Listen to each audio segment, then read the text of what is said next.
under God, indivisible, with liberty and justice for all.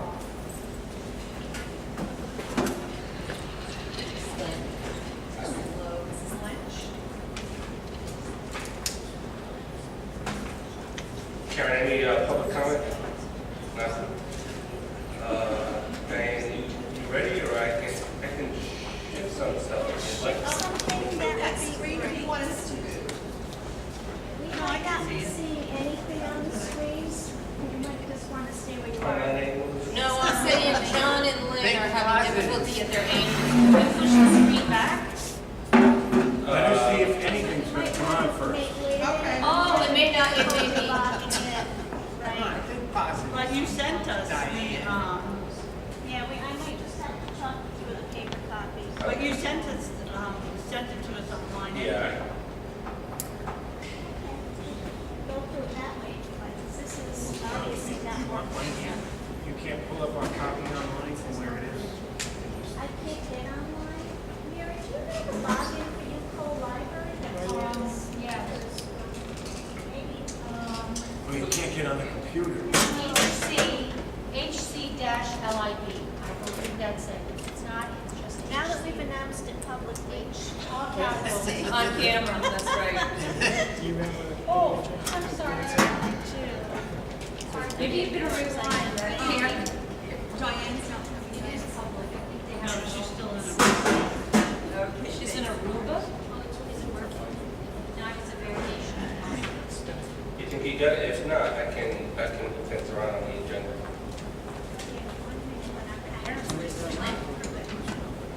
That's all. Hey, we're gonna continue after the agenda focus. So for executive session, do we have anything to go in executive session? No. Okay, thank you, Mr. Silva. So we'll scratch that. We'll go on to the fifth section, which is superintendent's recommendation and issues. Can I get a motion to accept these recommendations? Motion to approve, Mr. Chair. Motion made by Mr. Saviano, second by Mr. Silva. Any discussion? Any discussion on personnel? Seeing none, all in favor? Aye. All opposed? Ayes have it. Passes. Let's continue on with chairperson's initiatives. And what you've been sent is an accolade recognition letter. It's something that I think we discussed last month. It may change up a little bit as we push these out to students that have done something great in the community, maybe outside our perspective in the school, or maybe it's within, and we just want to give them a little bit more special recognition. Was there any questions on it? Basically, I just see that as a chairman's initiative where I would send that out as I see fit, but I'm interested in any comments. Go ahead, Mr. McBride. I'm just, curious why you have the Providence Journal here. I mean, congratulations, as seen in the Providence Journal. When you talk about things that they've done, they don't, these days, they don't necessarily make it in the Providence Journal. Yeah, so where I think I'm So going with I that, think it's that- just an example, but it could be any media source. It could be Bristol Phoenix, the Warren Times. What, It could be- but why does it have to be a media source if the superintendent tells us that a student saved another student's life and it doesn't, they don't want it to be in the paper, can't we give them a letter anyway? Does it have to be in the press in order to get the letter? No, not at all. Basically, if we hear about it, it's something that, we may have missed, or it's some just new information, we can just act on it. Okay? Any other comments? Go ahead, Ms. Wainwright. I would like to understand what the steps will be. So I will use the Providence Journal. I'll use a student who was selected as the male student last year and received the Wendy's, like the Heisman. It's not the Heisman, but something similar, where from each state in the United States there was a male and a female chosen, and they went into the pool, and then nationally there was a male and female. We had a student from this school who was the male selection. There wasn't any opportunity for us to congratulate him on his success. And I think that this is one way, and a way that can be expedited, we don't have to wait, where we can congratulate a student. On another note, we had a female who was a golfer. She made the all-state team for women's golf in the state. Her picture was in the paper. Now, I don't know about the rest of you, but I always follow that all-state first team and even second team. When we give out our athletic accolades, I have not seen that. Well, it's very rare that we have that kind of situation. But for this person, that was not mentioned in her accolade. That's huge. And we also had a student who was a second team. We did give them a letter last meeting. Oh, I know, but you mean when they were giving their accolades, but it was not for all state. It was one that was an act that was a miss. You're talking about one particular student that was a mistake. No, I'm not talking about this student was an all state. No, The I girl, know. the golfer. Oh, That's who I'm talking about. The other was Grace Moclair. that She was a mistake. That was a mistake. It was a clerical error. What do you mean clerical? It was a clerical error when it was read and that she didn't get the recognition for those two things. I think it was a clerical error when the paperwork was put together by the athletic department. It was a clerical error. That's okay, listen, Okay, let's, oh, we'll go, okay. So my point is, what are the steps that you want us to follow? So I see somebody's name, and I'll use the Providence Journal. What do I do then? I think the steps is you bring it to the chair. You can all, again, have comment on it. And just allow me the opportunity to run it with the superintendent to see if he has done anything with it. And if not, and it's a way that we can cover it, then that's what we use. We'll send out the letter. Yep. And that would be done in That can be done very quickly, and we can just notify the entire school committee. Unless anyone else has thoughts on it, go ahead. Is this only for students that are within our school district? I'm assuming? Yep. Any other comments? How you doing, Diane? I think she'll do the facial version. You want to do the paper version? Oh, it's doing something. It was tested earlier, but it is not cooperating. Dr. Andre, do you want to, I mean, if you want, we can just follow through with goals and then come back to the agenda focus. I have a question. I tried it on there. It's not connecting. We can either go with the agenda focus, so just continue with some of the issues. Mention all. While they're trying to set up, Yeah, let's do that. What we'll do is we'll go into school committee goals. I don't know, Brian, it might. We can run up and get the Yeah, section. Diane. Diane. Can you do that carriage close to that? Yeah, just wheel it forward so that the camera will get the entire school committee until this is up. It's not letting us log Right. in. Apologize. Sorry? Do you know something about these things? Not really, but I have a Chromebook that you all issued me, and I have a cable for it. Do you want to come up and try it, Brian, or let me try this? See, it won't even let us. You need an extra access copy. it. Diane. Oh, I need another W, hold on. Right.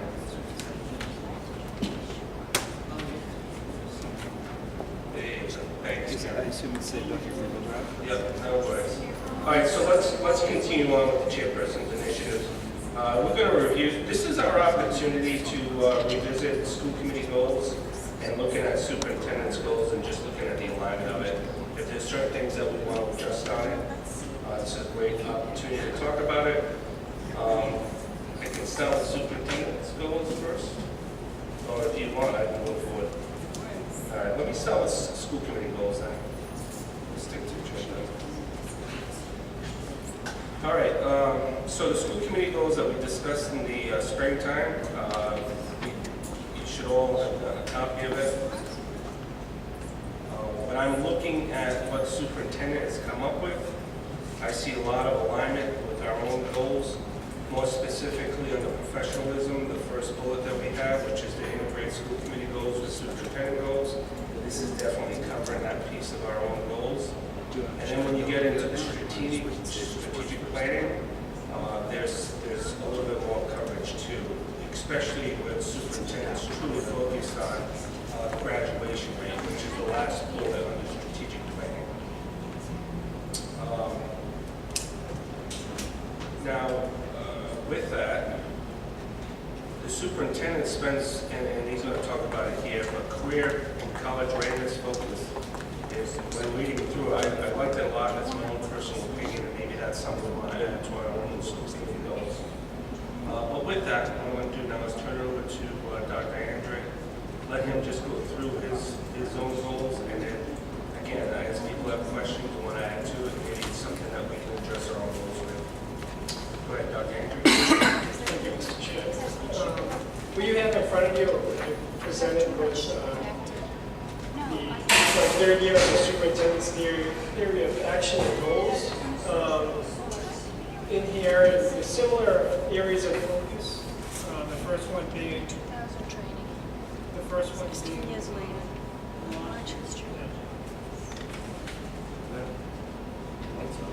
Full plug.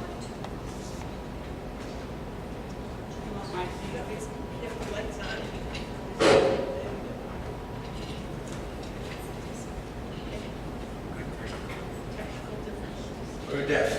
So the first area of focus is student achievement. And really, this year, Leslie Anderson, Mary Almeida, Diane Sarah, and I, with the support of Pauline, are really focusing on our response to intervention. So the area of focus is around really improving our response to intervention. And when we talk to the triangle, the RTI triangle, it's really an all students agenda. It's not just intervention. It's ensuring that we have a guaranteed and viable curriculum for all students, that we're providing coaching for tier 2 interventions, and then really being responsive to our tier 3 interventions, which is our neediest students, which is only 5 to 10% of our students. We strongly feel, and I strongly feel, that if we have the right systems and structures in place with our RTI system, that we improve our graduation rate that has been stagnant for a number of years. So that, again, looking at the old RTI system, it's really about a guaranteed viable curriculum, instruction and assessment that actually will address our graduation rate. Some of the action steps below that are new, and these are more the measurables that we can talk about as we throughout the year on the data that I will be collecting. And you can see them that they're underlined. It's monitor and assess the implementation of the guaranteed and viable curriculum through learning walks, curriculum meetings, common planning time, administration meetings, and the review of our comprehensive assessment system in order to increase student achievement. So through those structures, I will be looking at our improvement in our iReady scores, our STAR scores, our learning walks with types of questions that we're asking in the classrooms, that we're providing supports and professional development for teachers. So that's all quantifiable in that first bullet there. We're also going to look at assessing the implementation of the 4 instructional strategies that I outlined with our teachers, of providing, making sure that teachers and students have a clear understanding of their learning targets, that we're providing models of strong and weak work, that teachers and administrators are providing descriptive feedback, and it's a safe learning environment. So we are able to ascertain that information through our learning walks and very specific questions on our protocols. And then we'll also be looking at our formative and summative results in our common planning time admin meetings and moving forward. So again, that's all quantifiable to looking at student achievement. So go ahead, Mrs. Wainwright. We haven't talked about, forgive me if we have, and I was not here, what our graduation rate was this past school year. And if this is not the right time to talk about that, Chairman, I would ask that in the future, not too distant future, that we talk about the overall year at the high school and what the graduation rate was and anything else that's pertinent in regard to our seniors. That would be possible think or appropriate? Yeah, no. Dr. Andrew, a lot of discussion on that. I don't know if you want to elaborate on it. You did touch base on it a little bit. We can certainly go into more detail in the future, make it into. Yeah, I'll be more than happy at a future meeting to go over how graduation rate is actually calculated in some of our pitfalls. I think it's one of those where right now, don't quote me, but it's around 86 to 88% graduation rate. We were as high as 92. So we're looking at one of those interventions, again, why are students failing in ninth grade? So if we're able to address ninth grade failures, that's a conversation where we might not see a bump up in our graduation rate. If we're addressing ninth grade, we don't see dropout in 12th grade. It's really, if you're looking at the 4-year cohort of students walking in the door, of how many students are retained in ninth grade.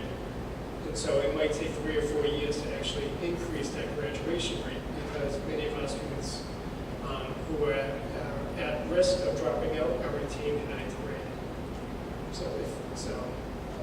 If we have drastic improvements in ninth grade in our decrease of failures, those students aren't graduating next year. So how do we get them back on track? So it's a little trickier. It's more of a longitudinal goal to really improve our graduation rate.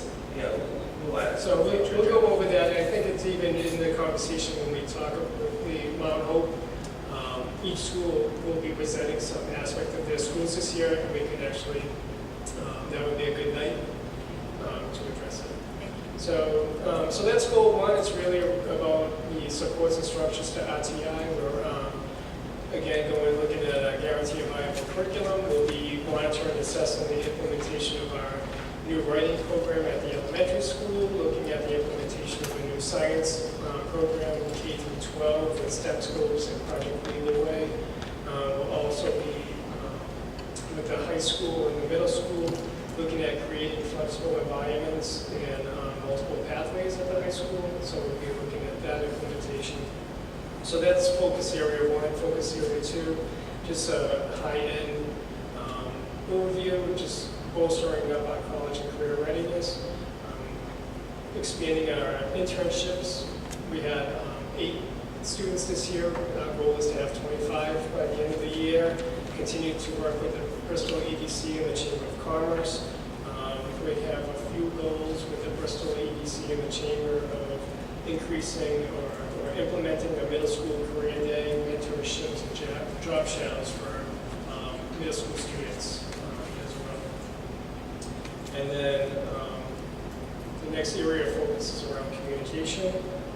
And new for this year is cultivating partnerships with community agencies and businesses around the enhancement of teaching and learning. Again, those multiple pathways.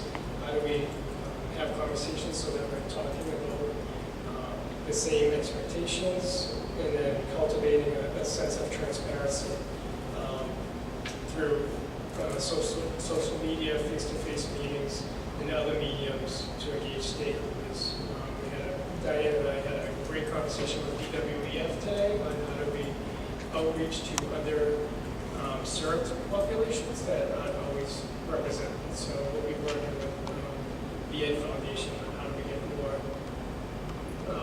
parent voice around the table moving forward. And then the last area is operational efficiencies, and I outlined in here, Pauline wrote a grant, and this is more the highlight that we'll be monitoring out throughout the year, is that Pauline wrote a grant and we were accepted into the Government Finance Officers Association Best Practice Protocol cohort. So we'll be instituting that plan. It's really about good budgeting. So it'll be, our first meeting is in November 3rd. We will create a plan, and then it's really about, again, transparency and community trust and investment into the school districts. So those are overall the overarching goals of moving forward. And I think as we move on through the course of this year, what are the measurables?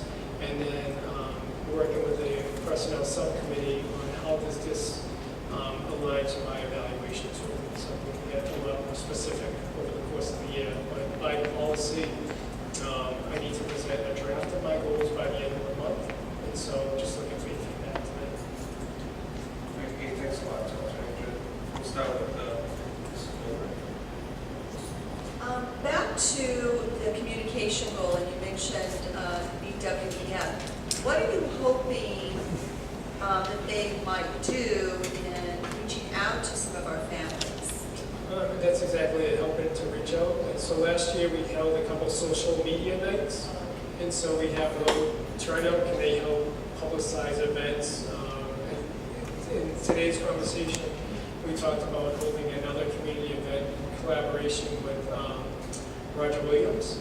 And so how do we work together and get parents and students to come out to those events, and especially, again, underrepresented populations, and especially, so that we're addressing the right audience. So it's, whether I send it out, or a principal sends it out, or a teacher sends it out, and sometimes we have low parent turnout for certain events that are really, really important. Sorry, it was something about technology. But it threw me off.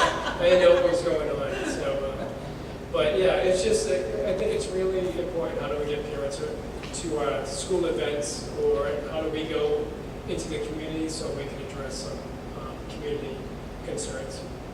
Thank you. Great. Any other comments on the school committee? Okay, seeing none, applaud Dr. Andrew for coming forward. It's good that he is looking at trying to create metrics in which we can really look, at his data points, so that we have a much easier job with his evaluation in the future. Also giving us an idea of the direction he's going. I'm seeing that everybody pretty much is on board with that. Something that we should consider, and he brings it up, I'd like maybe to add career and college awareness focus and add intervention, because it's really not under any part of our goals. But I think it's something that all of us have addressed at some point while serving on this board. Not that I would ask comment from Dr. Andrew now, but just going through our own school committee goals, maybe something that he could look at to address in the future is program of studies. That is one of our points that's not addressed under what you've provided so far. And then maybe look at on the personal safety. We give an example of bullying. I'm not sure how that pulls in. I mean, that's something we could look at again in the future. So with that, there's no other comments, we can move forward. Oh yeah, go ahead. I'm sorry to ask this, but I'd like some clarification. So on our goals, in the far left column, we list school committee, list policy and school committees. It was my understanding that whoever's listed there is responsible in achieving that goal and working toward that goal. Is that a correct assumption? Yeah, for those that have a name or a duty position, yes. Okay, so how do we know who's working on these? How do we know what's been done? Where's the accountability and where's the discussion? For example, under safety, okay, and listed there is the policy and school committees. And it says annually, work with administration to develop and implement policies and practices to decrease the number of personal safety. For example, bullying incidents in the district. I don't know of anything that we've done school committee. Well, So I'm just trying to understand this document better and how it works. Bullying policy. We do. That we just updated. In the last, how many years? March, who knows? What? Did we update our bullying policy in the last few years? We did.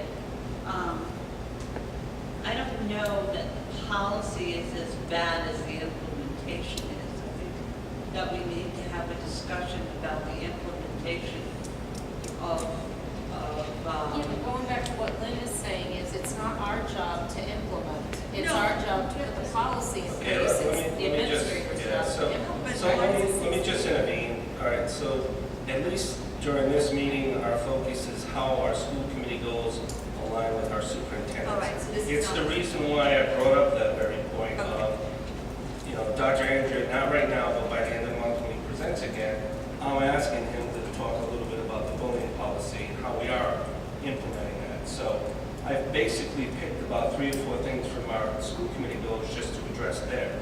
But what we could do in the future, if you would like, is that we can actually just have a agenda item in which we can go down this list and we can define it better. And maybe I'm the lone wolf here, I don't know, but I don't get, No, you're not the lone wolf because it's the same discussion I had with the superintendent earlier. And that is really identifying exactly with our goals, how we are achieving. So I mean, just going through them, I understand that some of these things, especially when we're doing community outreach, when we're involved with our own budget process, we get more involved in that, you know, in certain months. So those are just examples. The things that I wanted to focus on here is looking at his goals okay, and how they interact with our goals. okay, I didn't clearly No, no, get maybe that. not included. So I thought maybe we were going to talk about our goals and where we are with each of these goals. Because I'm willing to get involved with these goals, especially where it says school committee, but I don't know who the champion is of those or anything like that. And I don't feel, and maybe this isn't the correct assumption, that it's Mario or the administration's job to do those, No, because it lists no, school committee on many That's of right. these. Which means really a lot of that falls upon the committee as a whole. So I hope that we can discuss this and where we are with our goals in the not too distant future. Thank you. Mr. Chair? What do you want next? I don't know. Let's go with Mrs. Lynch. Then we're going to go with Mr. Saviano and Mrs. Question, where did the program of studies come from? What do you mean in relation to the program of studies as far as these goals? Because I don't see it anywhere or anything that we've discussed over this last whatever year.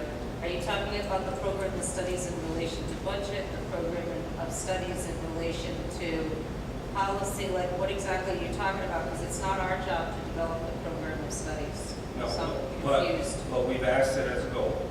So I'm asking Dr. Andrew to take a look at it to see that it marries up and it's achieving what we want to achieve. I don't see it. But we haven't told them what, we haven't. That's exactly right. So I'm telling him that's something that I'm going to discuss with him so that we can address it in the next meeting. Trying to wait in there for this.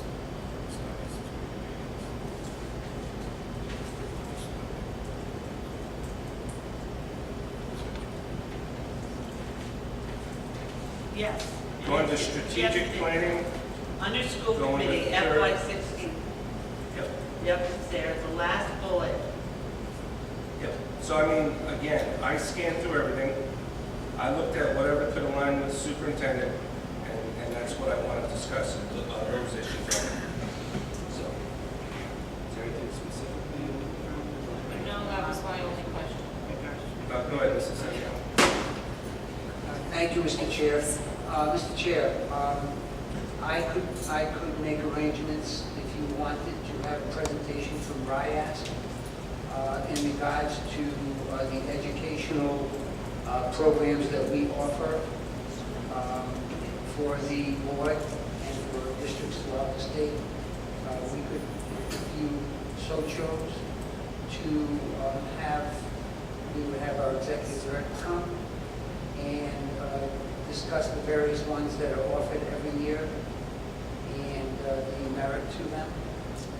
Yeah, so when I put it on the agenda, that would be a great item that we can discuss as far as school committee professionalism. Yes, sir, thank you. Great. Okay, Ms. McBride. Well, obviously, these goals need to be updated and rewritten. Some of them have been reached. I don't believe that anybody, I see Mrs. Schofield's name here. I don't think that any one individual on this committee should be listed as responsible for a school committee goal, ever, because it is We a have a lot school of committee. faith in Mrs. Schofield. I think if I can just address that, I actually, a couple of years ago, when we wrote these goals and sent them in, that was one that I wrote. So I'm thinking that maybe that's what happened there, because I don't think that I'm charged with implementing any strategies individually for improving communication, though I'm more than happy to work as a group and get that. No, I don't think you are either, but that's what I meant by we need to edit these goals. But more importantly, we have a new school committee coming on board. So I think that in deference to them and in no rush for us, other than discussion with the superintendent, that we are to wait. Okay. Any other comments? Ms. McBride. I would like to, before we begin the new school year with the new school committee members, I would like to review these goals and see where we are with them. Because they are the goals of 2015, 2016. Okay. Any other comments? Yeah. Seeing none? Chair? Mrs. Wainwright, they were adopted in the spring of this year. So I believe that this is something that the school committee as a whole can work on. It doesn't, oh, now you put me on. All I did was move.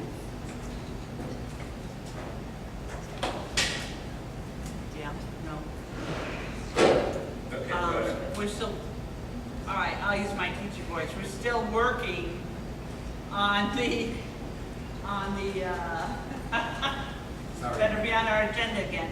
I think that when we put together the goals for this year, that we ought to take into consideration new people that do arrive on this committee, since these goals haven't been in place that long, and they speak to an annual and an ongoing basis. So I don't think that we necessarily need to recreate new school committee goals for the possibility of new people sitting on the board. Okay. Point taken. I'll take it under consideration. Thank you. Any other comments? Seeing none, we'll move on. Diane I think I'm ready. and Santa, please take it away. Thank you. If you don't mind, I'll sit and put from here.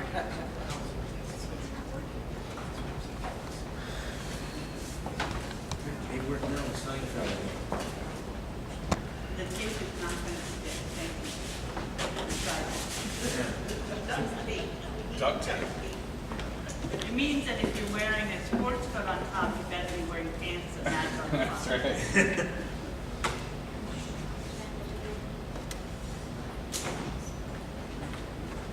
Do any of those work?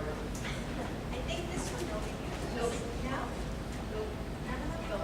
The last one did it. I wonder if the. Diane, if you want to sit here, you can sit. It's the tape. John, I have it on my computer. Oh, there you go. I work. Okay, I think we're ready now. No, just leave it on the floor. Working now? No, Yeah, I think so. yes.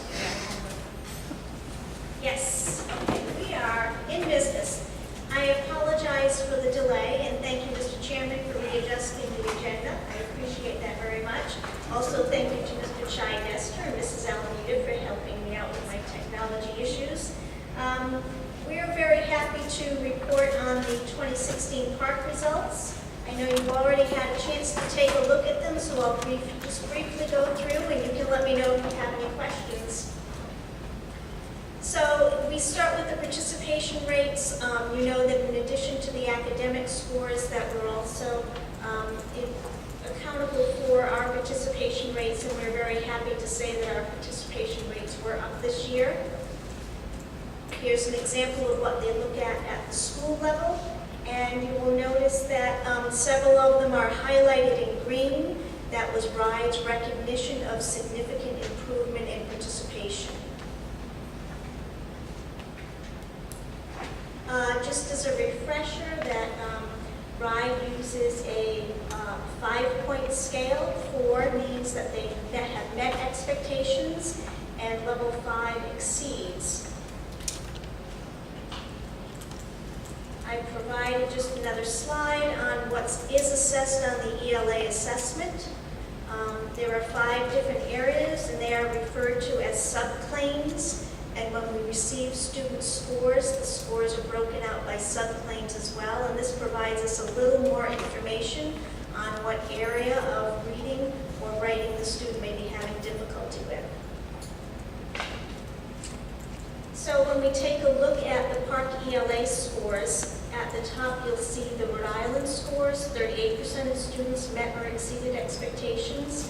In Bristol Warren, we had 53.4% met or exceeded at the district level, and then you can see it's broken down there by school level.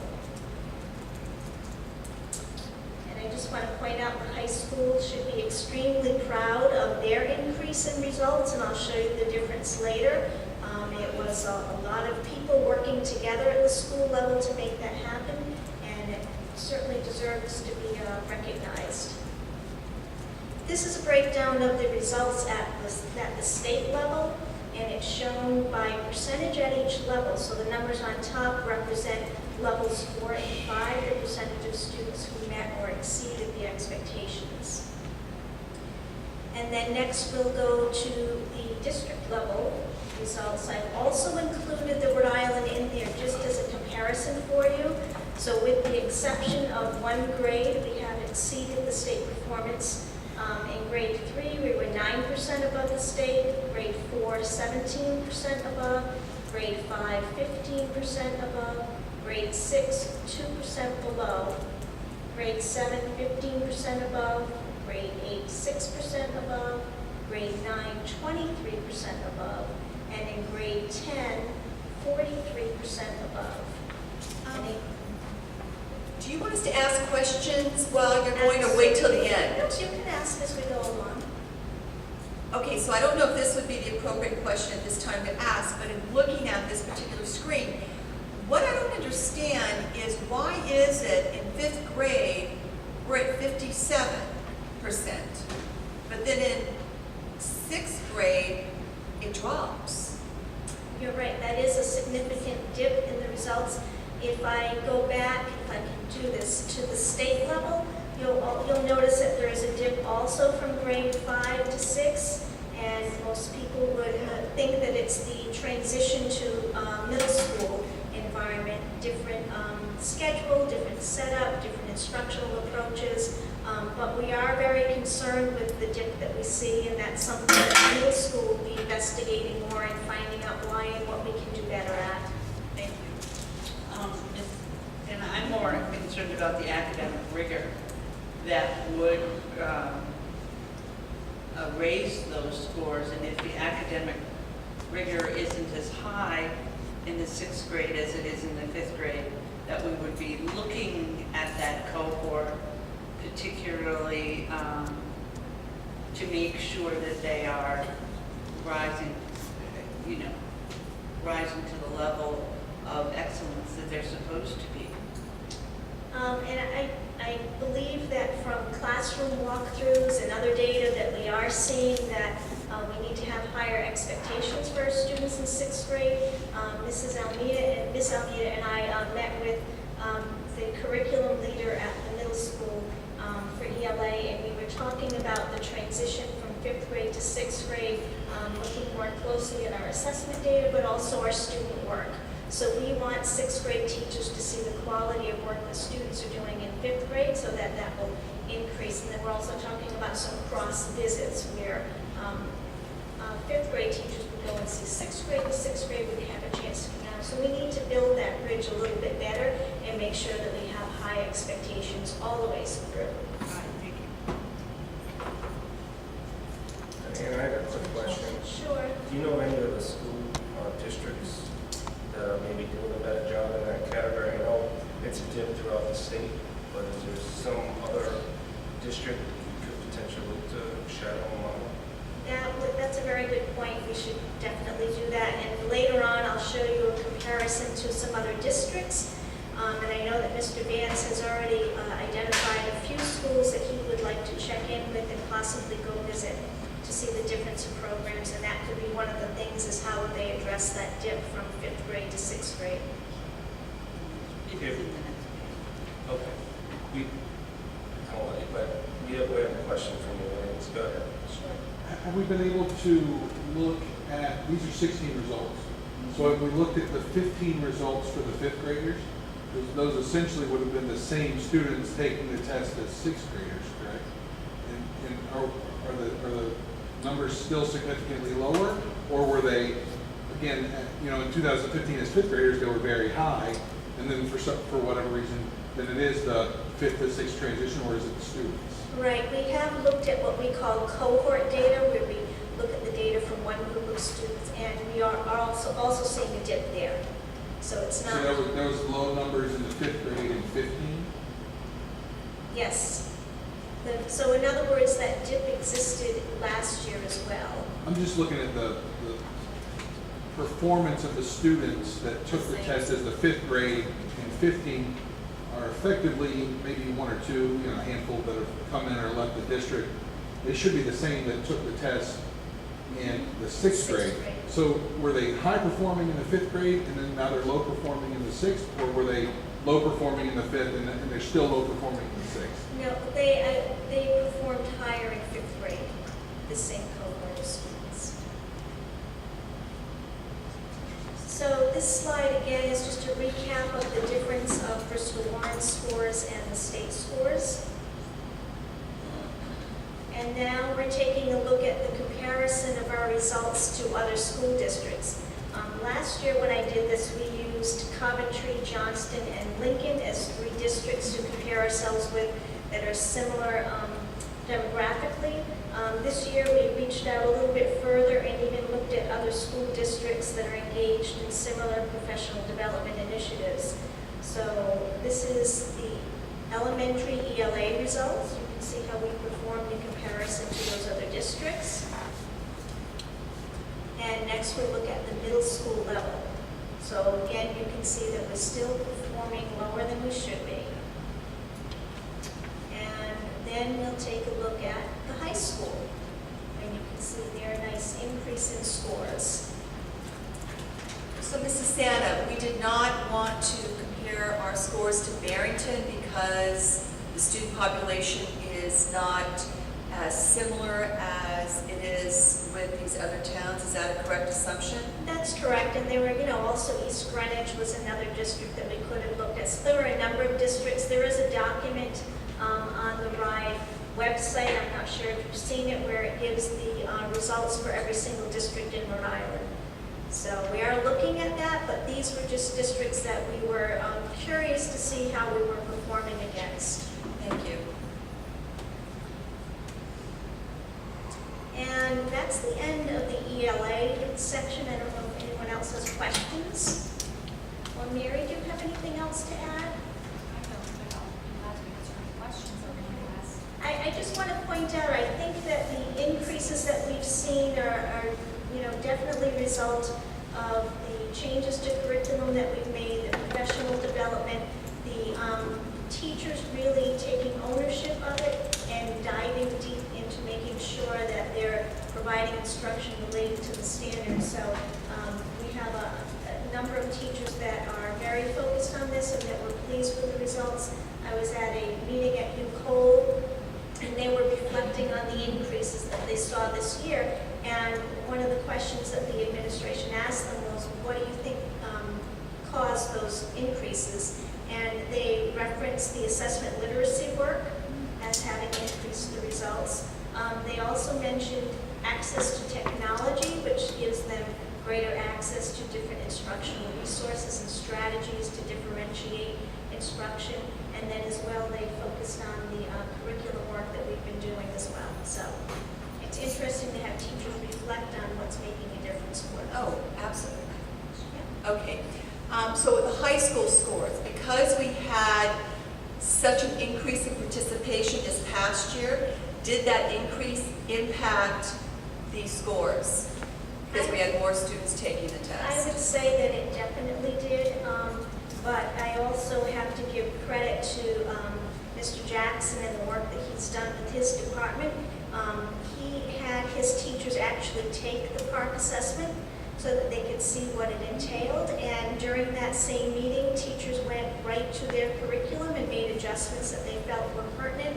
And they also partnered with the social studies department to make sure that the reading and the writing expectations in social studies were at that same level of rigor. So I think that their efforts paid off, and we see that because they've created that cohesiveness, and they will make sure that their instruction is fully aligned to the standards. Mrs. Chair, Sandra, if I could just add 2 points. If we look at the comparison to the other districts, so we have visited some districts already, for example, South Kingstown. We mentioned earlier in my goals that we'll be implementing Lucy Calkins, the work of Lucy Calkins at our elementary in the writing program. It is a program that South Kingstown started 7 years ago. Actually, the writing program, this thing is scary. The writing program was only started 2 years ago. They have had 5 full years of full implementation of the Calkins reading workshop, the reading programs. So it was an easy transition to the writing. So that's one area of intervention that we're looking at our elementary schools to elevate our scores. Not only to elevate our scores, but to provide a rich and varied environment for our kids to succeed, and to give our students our teachers great tools. They've been asking, how can we help our students write better? And so this is one tool that we'll be providing our teachers with. We had our professional development. We had a week-long institute the week before school started, and just the level of engagement of our elementary teachers being involved, and seeing how they could use prompts to have students write is really incredible. We were at Gutierrez this morning for our admin reading, and we had Sonia Whip was showing us K writing. So we're 8 days or 9 days into school, and we have our kindergarten students creating stories.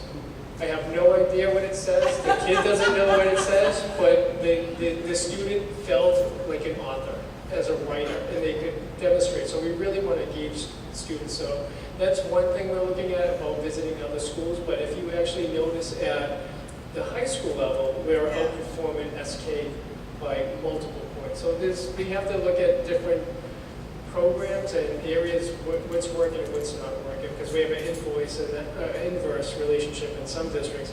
And then at KMS in our 6th grade, we started a pilot this year, Achieve 3000, and it's a program that actually differentiates reading passages based on a student's lifestyle level. So you can, as a social studies teacher, you can have the same conversation about the Civil War or ancient civilizations, but when the student actually reads the passage online, depending on their lexile level, it'll automatically differentiate. If you're a 1400 or a 700, you'll have access to the same content, but your vocabulary would be differentiated. So it's actually a good program so that you can differentiate up, but also lift the students up from the bottom so that all students can engage in a classroom conversation. So those are just 2 things that we're moving forward on to bolster some of our performances. So do you think when our elementary schools present, they could talk about this reading program, the Sally Hawkins? No, the Lucy Hawkins. Lucy, sorry, Lucy. It's a Teachers College Columbia. It's a nationally recognized program, very, very much research and scientifically based. And also, they have been doing the work in the last 5 years of really, I mean, Lucy Hawkins herself mentors teachers, goes into classrooms, not just in New York City, although that is really where most of the project schools are concentrated, but along the East Coast, and they're also moving to the West Coast. In terms of schools, districts such as our